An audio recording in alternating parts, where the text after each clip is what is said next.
and the Commonwealth Attorney's Office needs to be made aware of a lot of these videos and okay it as well. So we're going to show you some photos and some videos today, but we're going to ask you, obviously, not to broadcast those. You could report on it.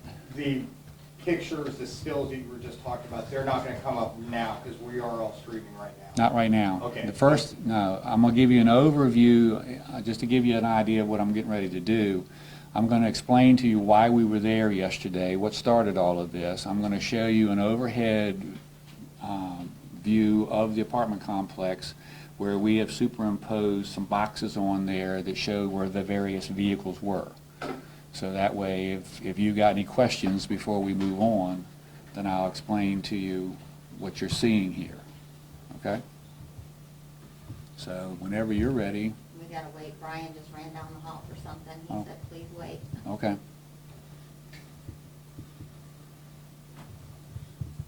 And thank everybody for being here today. I know. Thanks for having us. Appreciate you. A couple more weeks, and the next time we have any type of conference, you'll be right up the street at that.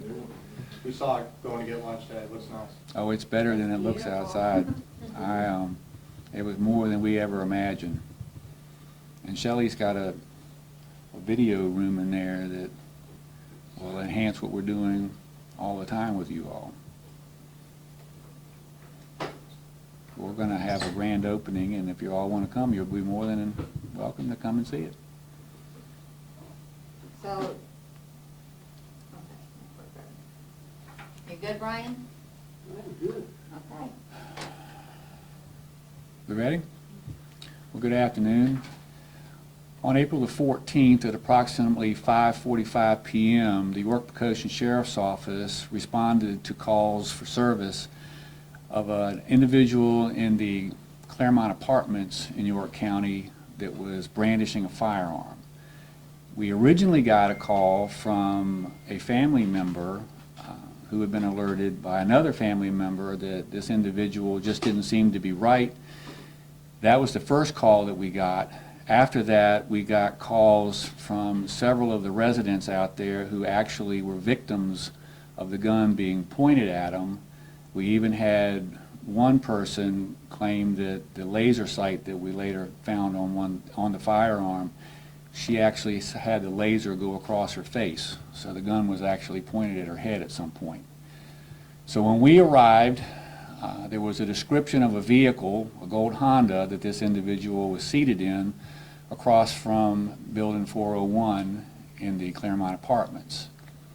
Deputies, when they arrived, observed this individual in the car, and he still had the handgun in his lap. So the deputies backed off. Multiple deputies arrived on scene and cordoned off the area and began trying to talk to this individual. We even tried to talk with him at one point with a relative who was FaceTiming live with this individual in the car, trying to get him to leave the gun in the car and get out of the vehicle. The deputy actually witnessed him crank one round out of the gun, which we later found in the floorboard of the vehicle. So it was a live rounds. There was approximately 23 rounds that were later found in this gun that he had. It was a 9mm pistol with an extended magazine. So we continued to negotiate with the individual, asking him to come out. He never responded verbally. He pointed the gun several times around in different directions. He finally exited the vehicle with the firearm and his cell phone in one hand, began waving the firearm around, and as I'm going to show you in just a moment in a video, he actually pointed it in the direction of deputies. And when he did that, one of my deputies who was on scene with one of our issued rifles fired 3 rounds. 2 of the rounds struck the individual, and once he went down, deputies moved in, secured the firearm that he had, and we immediately began first aid.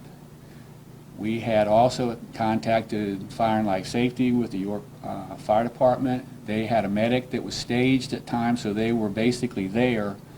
So we were able to not only provide first aid from the deputies, but the medics were on scene almost immediately as well. So what I'm going to show you now is an overhead. This is the apartment complex, an overhead view. Arcadia Loop is where this occurred. If you bring up the second picture.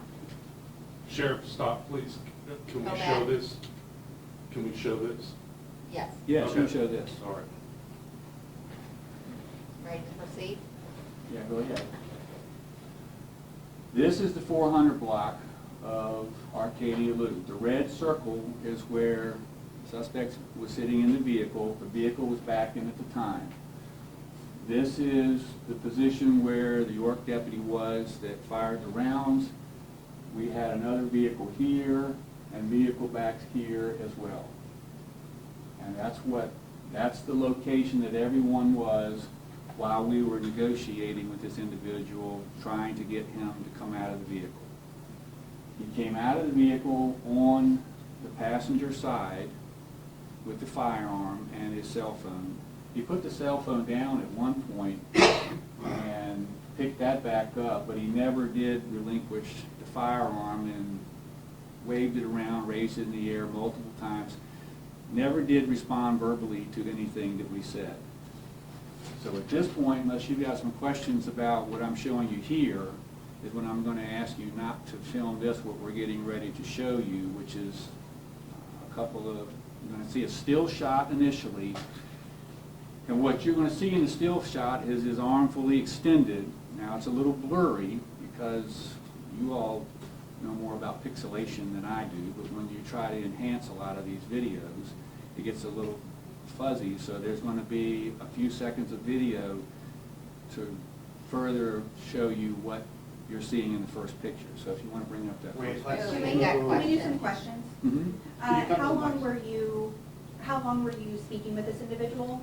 We talked to some folks who said it was a while that you all were trying to negotiate with him. It was every bit of 10 to 15 minutes where we were actually talking with him in the vehicle and then outside of the vehicle. So between 10 and 15 minutes. Did you have a sense of what the relative was trying to communicate to him through the live FaceTime? They were trying to get him to put the gun down and come out of the vehicle. That they were working with us trying to resolve the situation. Can you give age and current condition? He's 16 years old, and he's still in the hospital right now. And we've been checking on him several times a day, and we haven't gotten an update this morning, but he's still in ICU in the hospital. You say critical condition? I would say that, yes. He was struck twice. Well, actually, the first one was more of a grazing wound. It was the wound, he was struck just here is the wound that's caused him to have the surgery and be in the condition that he's in. In like the trunk of his body? Yes. Okay. On the right side? Point to the right side. I don't remember if it was left or right, based on where he was standing. So one deputy fired 3 shots. Yes. 2 shots struck the 16th. Yes. What's the status of that deputy? He is on administrative leave with pay at this point in time. Are state police assisting? No. Was the 16-year-old or the 16-year-old's parent or parents known to your department for any reason in the past? No, we had not had any other issues with him as far as any contact between the York-Poquoson Sheriff's Office and his family. I don't know how long he's lived here. He was a resident of another city before coming up here, but we haven't had any contact with him. Our school resource officer was aware of him because he goes to York County schools. Was he a resident at 401 Arcadia? He was a resident of that apartment complex, yes. Was anyone else in the car with him? No, Which school does he attend? I can't tell you that right now. Was the vehicle locked the whole time? No. You were trying to get the did deputies try to open it? No, when they first approached the vehicle, they could see him with the firearm in his hand in the vehicle, and they backed up immediately. He was in the driver's seat? He was in the passenger seat. There was a round hole in the rear passenger quarter panel.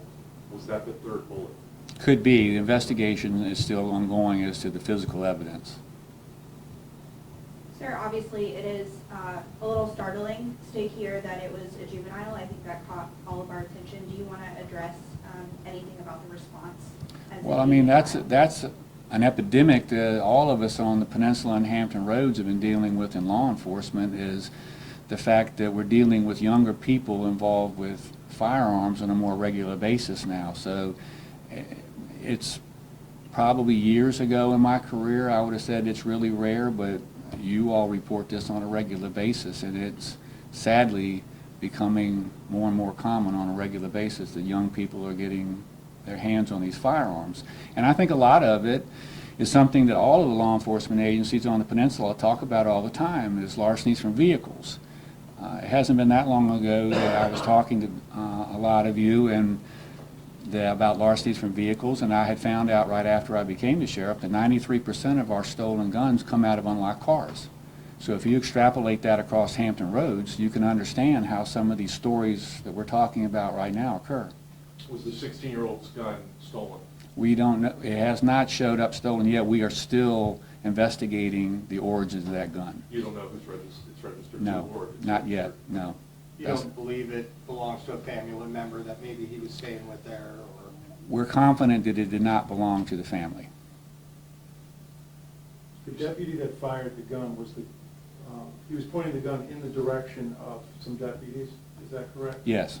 And so the deputy that fired the gun, was it pointed at him or other deputy? It had pointed in his direction at one point in time, but at the time of the shot, he was pointing the gun in the direction of other deputies. I know you said the teen was pointing the gun at residents at the complex. Can you confirm if he pointed the gun at any children in the playground? That's what one neighbor told us. The woman that I told you that said that the laser beam came across her face, she had at least 4 children on the playground out there, and she was concerned, was part of her statement to us, that they were going to be shot. What do you think the potential was for much more tragedy?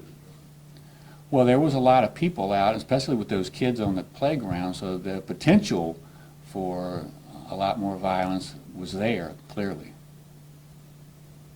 How long has the deputy been on duty? Working for the sheriff's office? This deputy has been working for us a little over a year. He came to us from another law enforcement agency. Can you say where he came from? No, I'm not going to disclose that right now. How many years of experience total would you say he has? Somewhere in the neighborhood of 5, I believe. And did you say the 16-year-old's gun was fully loaded? He had access to 23 rounds between what was in the magazine of the gun and the extended magazine. There was 23 rounds. So the extended magazine means it was an illegal configuration? It was an extended magazine, yes. Okay. Any other questions? Is he facing any charges? I'm sorry? Is he facing any charges? We will be consulting with the Commonwealth Attorney about potential criminal charges, yes. Would you say he's expected to recover? I would say, based on the conversations our investigators are having with the hospital staff, that they are optimistic that he is going to recover, yes. And I think a lot of that probably could be due to the quick reaction of at least 2 of my deputies on scene that rendered first aid immediately, and the fact that we had pre-staged a medic unit near the apartment complex, so we didn't have to wait an extended period of time for him to get EMS personnel on scene. So he's talking and stuff like that? Or? As far as I know, he hasn't said anything. We have certainly made no attempts to talk to him since he went to the hospital. Well, is he conscious and talking to his? No, That part, not I have no giving idea. statements. I don't know that status. Have you been in contact with his parents? I'm not sure if his parents are in the picture or if he's living with another family member. I spoke to his mother and his stepfather just before I came into this conference, and we are working on trying to arrange their schedule to sit down and meet with me and have me answer some of their questions. Do they both live at the address? They both live together, yes, in that. Or